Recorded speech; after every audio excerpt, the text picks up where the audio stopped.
We're in Psalm 65, and we are celebrating. We're celebrating God's goodness in our lives over the last year. And I left off yesterday encouraging you to journal verse 11 of this psalm. Thou crownest the year with thy goodness, and thy paths drop fatness. How is God crowning your year as you look back over the last year since the beginning of 2022? How has he blessed you and sustained you and cared for you and provided for you through the year? Write it down and rehearse it and let your mind dwell there, because there is abundant reason to give thanks. Well, verse 12 says, they drop upon the pastures of the wilderness, and the little hills rejoice on every side.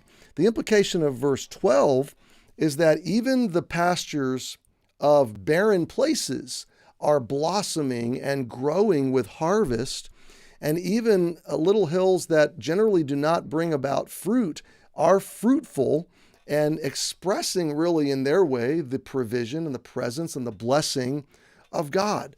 And I kind of alluded to this yesterday, that the lesson here is that God's been good to us even through our hardship, and he's sustained us even through difficulty. So maybe you look at the year and it's been a hard year, but here you are. You're looking at this devotion and you're journeying through Psalms with me, and you're still trusting and loving the Lord, and God's sustained you through another day. So even your life is overflowing more than you realize with God's goodness and with God's abundance, God's provision, God's prosperity in your life. The key, my friend, really is, where will you dwell? Will you dwell in the hardship and the brokenness of life? Will you have a predisposition towards negativity, or a predisposition towards the blessings and goodness of God? Because everybody has both. And even again, science advocates for this. Our guest speaker on Sunday said the single greatest determiner of how you handle things that are depressing or challenging or discouraging in your life is attitude. And I love what Jonathan said. This was a profound statement. God cannot take you to a new attitude place if you're not willing to lose the bad attitude from the bad attitude place. In other words, he can't take you to a new place on a bad place attitude. So if you're going to go with God to a new place of flourishing, it begins with attitude. It begins with faith. It begins with doing what this psalm is doing. It begins with celebrating what God is doing and how he is providing for you and how he is sustaining you. And so, my friend, I want to leave you with that brief challenge today, that you would let your mind and heart dwell. Think on these things. Set your affection on things above. Occupy your mind deliberately with the goodness of God. Let me give you one example. So, if nothing in your life is good, but you're a part of Emmanuel, then your church is good, okay?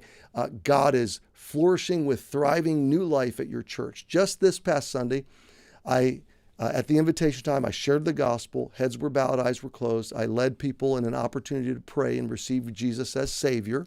And I explained what it is, and I was very deliberative about it.